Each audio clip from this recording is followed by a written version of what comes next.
overcrowded na tayo. Populasyon. Isa ito sa mga problemang kinakaharap ng ating bansa ngayon. Kung ating palalawakin ang kahulugan ng populasyon, malalaman nating ang sobrang paglobo nito ay maaaring magsanhi ng kahirapan, kakulangan sa edukasyon at polusyon na nakakapekto sa ekonomiya ng Pilipinas.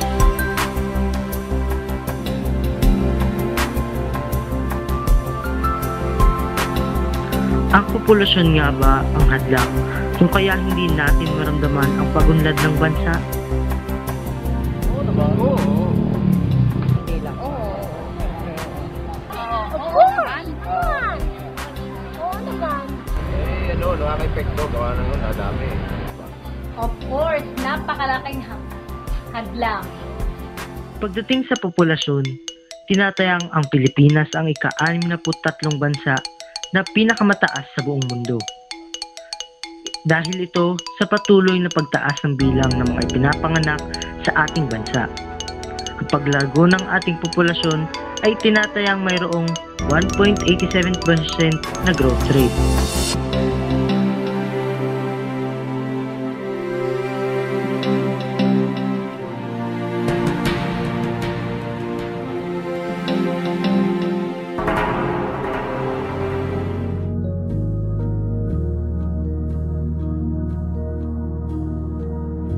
Sa sobrang dami ng mamamayan, hindi na nakapagbibigay ng sapat na trabaho at pondo ang pamahalaan maging ang mga pribadong kumpanya sa mga tao.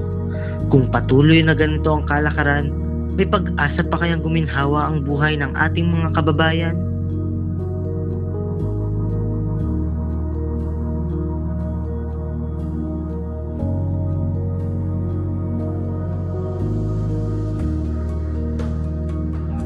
Kasabay din ng pagtaas ng populasyon ay ang pagtaas ng bilang ng mga batang hindi nakakapag-aral. Ito ay sa kadahilan ng hindi na kinakaya ng mga magulang na tustusan ng edukasyon ng kanilang mga anak. Ito ay maaaring sanhi din ng kahirapan, dulot din ng paglaki ng populasyon.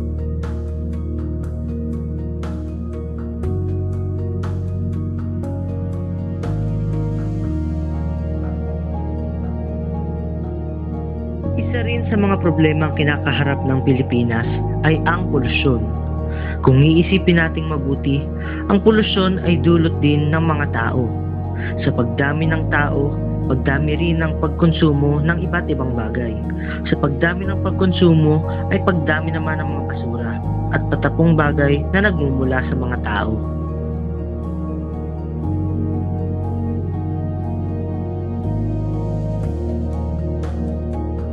Maraming sumasang-ayon, ngunit marami rin ang sumasalungat sa RH Bill. Marahil gusto ng iba ng pagbabagong maaaring ibunga kung mapipigilan ang paglaki ng populasyon. Ngunit kung maipapatupad ang batas na ito, marami ring epekto ang maaaring maging negatibo. Sabihin man nating maraming epekto ang malaking populasyon na nakadadagdag sa problema ng bansa, populasyon pa rin ang nagpapatakbo ng mga industriya at nagtatrabaho upang makatulong sa Pilipinas. Dahil din sa malaking populasyon ng bansa, maraming Pilipino ang nagtatrabaho sa ibang bansa na nangangailangan ng serbisyo. Ang gobyerno rin ang nakikinabang sa mga buwis na galing sa Pilipino sa ibang bansa. Ang lahat ng sobra ay masama. Masamang malaki ang populasyon ng Pilipinas. Pigilan man ang patuloy na paglaki nito, ay mayroon pa ring pagsubok na kailangang harapin ng bawat isa sa ating kapalit nito. Mararanasan pa kaya ng mga susunod na henerasyon ang mga naranasan natin ngayon? Matupad pa kaya ng mga kabataan ang maging Pulis, doktor. Ano gusto maging doktor? Ikaw ba? Doktor. Sundalo. Sundalo. Engineer. Kung hindi tayo maghahangad ng pagbabago, kahit marami man tayo ngayon, kung ang bawat isa ay matututong disiplinahin ang sarili, tiyak makakamit natin ang pagbabago. Ikaw, gusto mo ba ng pagbabago?